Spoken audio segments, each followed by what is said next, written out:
back to my channel, and I'm going to carry on reviewing The Kitchen Daughter from where I finished off last time, because there are some more things I'd like to say about this book. So just to carry on from what I was talking about last time, so as I was saying, this book, The Kitchen Daughter, is about a young woman, Ginny. It's set in America, present day. Ginny is autistic. She specifically has Asperger's, and she's very interested in food and cooking. And it's about her dealing with her parents' grief and her over-dominating sister's desire to boot Ginny out of the family home and to get Ginny to live with her sister, because her sister thinks that Ginny can't live independently on her own. So I'm just going to go through some other things that I noted about this book that I wanted to touch upon. So as I said, Ginny's sister is worried about how Ginny will cope alone without her parents there. And this is relatable to me because, my parents always had these concerns about how I would cope on my own. They would always be like, that they were worried that I would be able to cope on my own because, I guess because they were aware of my issues or struggles in certain areas, and how I've always been rather behind my years, I guess, in terms of certain independent skills. Like things like changing light bulbs, keeping things clean and tidy and organised. I've always been kind of rather behind my years in those areas, for a combination of reasons, really. Some of those I just find very difficult to do because they involve a lot of kind of planning and organising and taking the initiative and things like that. And I tend to get very kind of mono-focused in my area of interests, which can then make it hard for me to do stuff outside of those interests. So it's a bit of a combination of actually finding the tasks difficult, but also not doing them because they're outside of my interests. And I think because of that, my parents always had this concern about how would I cope on my own. And I think, obviously I can sort of see now why they would have those concerns, but at the same time, it can kind of feel rather oppressive, because it's almost like they're sort of underestimating my own capabilities. Yes, I do have issues and struggles in those areas, and yet given enough time and instruction, I can pick these skills up. So I can relate to Ginny's kind of frustration at her sister's fear. But it's very relatable to me. So then on, and there's also some quite a lot of sensory references to food. For example, on page 29, when Ginny describes how when shortbread melts on your tongue, she says you feel the roundness of the butter and a kiss of the sugar, and then they vanish. And on page 31, as she tries to fall asleep, she can smell the soft buttery scent of shortbread. She said it smells warm. So this is all about the sort of sensory appeal of food, and with the implication being that this is one of the reasons why Ginny is so in love with food and cooking, because of the sensory aspects. And I can relate to this. I think it probably is one of the reasons why food has always been a constant source of satisfaction and interest in my life, right from I think probably since I was born, maybe.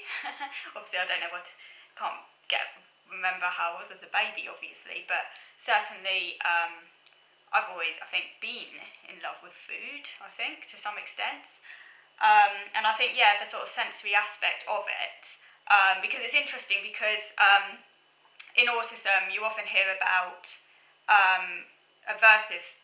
autistics being averse to food, having very limited diets and being incredibly fussy and not being at all adventurous with food, whereas I'm the opposite, because in most of my senses are hypersensitive, you know, and I can't really kind of block things out at all very well.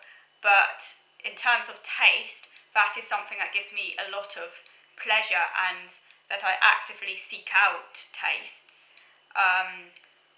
And I think, yeah, I've always had this. I mean, all of my earliest memories involve food. In actual fact, one of my earliest memories is actually being at a curry house when I was about six, maybe, 6, 7. Being in a curry house in Bristol because my dad was there trying to, on teacher training, I think it was, and we'd gone up with him to spend some time in Bristol. It was only a night or so at a bed and breakfast, but we went to this curry house. We've got very, very clear memory of it. It had a fish tank on the wall. And we were sat at a bar table opposite this fish tank, and we had all these different curries on the table, including like vindaloo, but like, you know, like really, really powerfully hot curries. And that's how I was only a small child, but I wanted to try every single one. And I remember licking a ladle of this really strong vindaloo. My parents didn't think they thought it'd be a bit too strong for me, but no, you know, I had this sort of adventurous need to wanted to try it and just love like all the different foods and stuff. So, yeah, I mean, I did have my aversions to certain foods, because I think all children do. I didn't like, funny enough, I didn't like rice when I was a kid, and I could only eat rice when it was mixed with mayonnaise, which is absolutely disgusting. Weird, weird, weird. Some of the things when you're a kid, you just think, what? But generally speaking, you know, apart from a few foods that I didn't like or that I could only eat in certain ways, and I didn't like certain things touching on my plate, I don't know to what extent that was always in, whether that was just, you know, what made it, because quite a few children have that as well, but I did go through a phase where I didn't like things touching on the plate. But apart from that, you know, I was generally speaking, all foods I generally speaking really loved and would actively seek out, and I think, yeah, it is kind of like it probably is like a sort of sensory thing, but in a sort of sensory seeking way.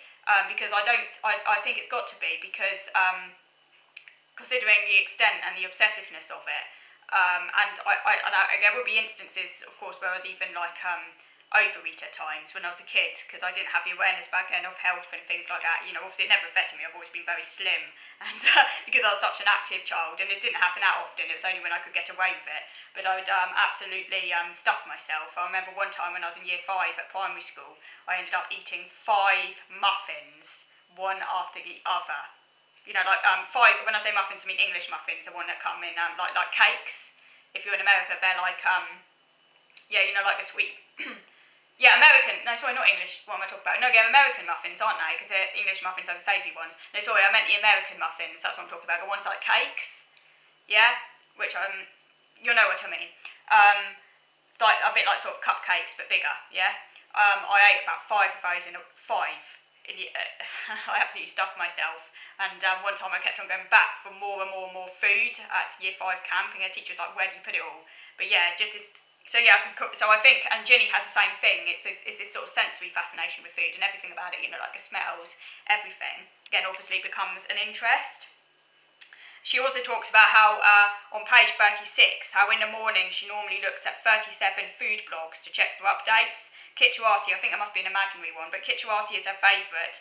I can relate to that as well, because I check food blogs a lot. I'm always checking recipes, you know, and pinning them up on Pinterest.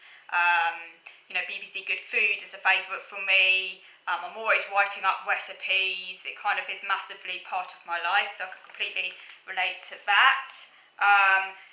She says how on the internet she finds out what grows in what season, like all the details. Yep, again, very relatable. I do have a particular interest in trying to eat seasonally. Sometimes I can get a little bit obsessive. I may be slightly more relaxed about it at the moment as I was last year. I think I have to be, because we're kind of like, with the whole corona thing, I can't be as specific as like usual. But I do quite like to enjoy the seasonal foods, and I'm quite obsessive about it.